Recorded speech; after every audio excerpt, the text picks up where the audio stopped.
Dans la religion catholique, le chapelet est un outil puissant pour la prière et la dévotion. Les fidèles pourraient avoir des questions et des inquiétudes au sujet d'un chapelet brisé.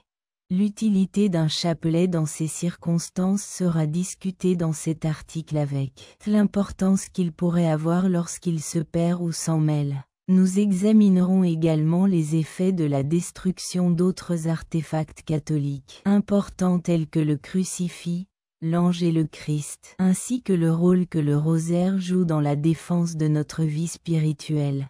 Nous aborderons également la signification du rêve d'un chapelet brisé et comment on pourrait le comprendre. Pour les réponses, veuillez continuer à lire. Rêver d'un chapelet dans un rêve, puis rêver d'un partageur signifie quelque chose de différent. Comment pourrait-on remédier un crucifix cassé? Les recommandations qui aideront les chapelets sont des artefacts très importants et précieux dans la communauté catholique. Néanmoins, comme pour tout autre objet, ils sont sujets à être endommagés et cassés lorsqu'ils sont souvent utilisés. Si vous vous trouvez dans cette situation et need votre chapelet réparé, il y a quelques pointeurs utiles qui vous permettront de faire le travail rapidement et facilement. Trouvez quel type de mal il y a. Tout d'abord, passez soigneusement en revue votre chapelet et trouvez le composant endommagé. Cela pourrait appeler une croix lâche, un cassé-lien, ou un pendentif qui est devenu gratuit. 2. Obtenez les outils dont vous avez besoin pour réparer votre chapelet. Des outils de base comme le fil, la colle et l'aiguille. Connaître le type de dommage aidera à décider de la ligne d'action appropriée. Si vous manquez de ces articles à la maison, ils peuvent manguer-sili obtenus dans une quincaillerie ou une boutique d'artisanat. 3 liens cassés doivent être réparés. Si les liens de votre chapelet se cassent, vous pourriez utiliser des pinces pour les réparer si vous n'êtes pas habitué à les manipuler. Vous pouvez choisir d'utiliser des guides internet ou de demander à une autre personne OUED à terminer cette procédure. Rayez toutes les perles errantes qui sont tombées. Si les perles sont tombées, l'adhésif vous aidera à les remplacer. Assurez-vous que la colle est placée avec précision. Si la perle disparaît, vous pouvez soit obtenir un remplacement ou un similaire dans un magasin de bricolage. 5. Fixez la croix. Si votre chapelet est desserré, la croix peut être fixée avec une aiguille et du fil. Après avoir passé le fil à travers l'ouverture de la croix, nouez en haut pour latter. Et ensuite, faire un nœud au top, coudre autour du trou pour souder la croix.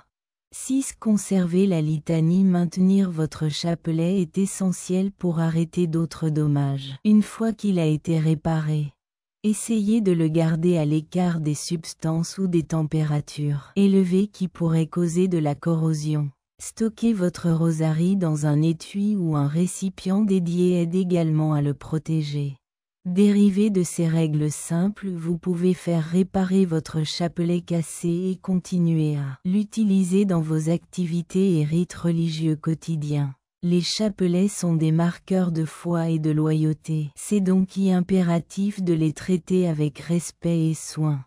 Ainsi montrer du respect pour eux. Les leçons d'un chapelet lié à un chapelet tordu représentent notre vie autant qu'un outil religieux. Bien que le chapelet soit un instrument de prière majeur dans la foi catholique, son plus profond l'émanation peut être trouvée lorsqu'elle est désorganisée. Cela représente les nœuds et les difficultés que nous rencontrons sur notre chemin à travers la vie, ce qui peut causer de la confusion et de la frustration.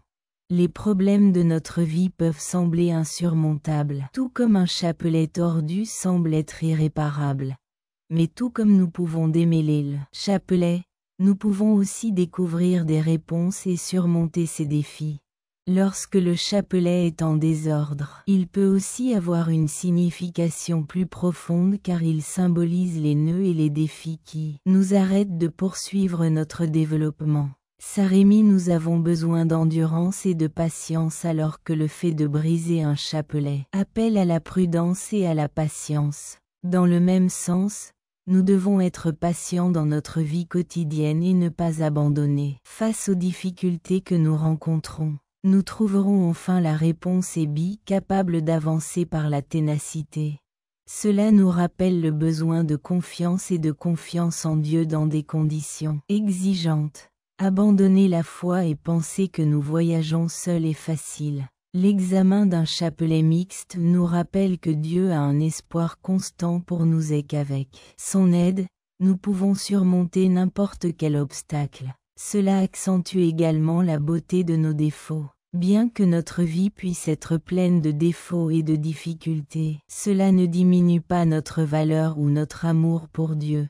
Ainsi, un chapelet mixte peut sembler désorganisé, mais sa signification et son utilisation ne sont pas affectées. Développons notre capacité à regarder au-delà des apparences et à trouver les vrais messages cachés à l'intérieur d'un chapelet entrelacé avec les autres. Comment devrait-on comprendre le bis d'un crucifix dans sa vie quotidienne ? Pour les personnes de la religion chrétienne, le bris d'un crucifix peut être une expérience surprenante et déroutante. Voir un emblème aussi saint et important que la crucifixion brisée fait naturellement considérer sa signification et sa partie de notre vie spirituelle. Tout d'abord, il est important de se rappeler que la crucifixion n'est qu'une représentation physique de la mort de Jésus. En tant que telle, notre spiritualité ou notre connexion avec Dieu n'est pas influencée par le bris d'un crucifix. Pourtant, la scission d'un crucifix peut être considérée comme un symbole d'importance et de signification. Grâce à ce symbole, sommes-nous vraiment en contact avec Dieu et son message ? Ou voyons-nous cela comme une preuve que, comme le crucifix bris, nous sommes dans un moment de transition ou de changement de vie spirituelle? Nos idées et nos points de vue pourraient être remis en question et modifiés d'une bonne manière. Enfin, le crucifix bris présente une chance de renforcer notre religion au lieu d'un mauvais événement. Nous pourrions le voir comme un appel à renforcer notre lien avec Dieu et à élargir notre connaissance de sa compassion et de sa pitié. D'autre part, sa compassion et sa générosité pourraient nous aider à renforcer notre confiance en Dieu et à grandir dans la spiritualité. Changer avec la perte d'un chapelet et son importance. Perdre un chapelet peut être un événement terrible, surtout s'il a une grande pertinence personnelle pour nous. Cet objet spirituel représente la confiance, la défense et une relation avec Dieu. En tant que tel, sa perte pourrait susciter feelings comme la tristesse, l'indignation et la frustration. Voici quelques techniques pour contrôler ce processus et adopter une bonne vision des circonstances. Faites-vous sentir pour vous. Il faut être conscient de ses sentiments et s'y ouvrir. Laissez-vous ressentir vos sentiments. Le deuil et la frustration ne sont pas des réactions inhabituelles à la perte d'un objet d'une telle importance. Vous donnez l'occasion de ressentir et d'exprimer vos sentiments. Bien que vous ayez perdu le chapelet réel, n'oubliez jamais que son symbolisme et sa signification resteront toujours avec vous. Rappelez-vous que votre foi et votre relation avec Dieu n'ont rien à voir avec un objet physique. Trouvez un substitut ayant une signification. Si vous voulez un vrai chapelet, vous pouvez en choisir un frais avec une signification particulière pour vous. Comme alternative, vous pouvez en concevoir un pour vous-même ou demander à un être cher de le faire. Demandez à un être cher de vous l'envoyer. Dites une prière ou exécutez une coutume. Si vous voulez dire au revoir à votre chapelet perdu d'une manière unique, vous pouvez prier ou réaliser une coutume pour honorer son importance et le dire. La perte du chapelet pourrait être une chance de réfléchir sur le sens de la religion et la valeur que nous attachons aux objets du quotidien dans notre vie. Continuez à développer votre foi et apprenez à maintenir votre relation avec Dieu.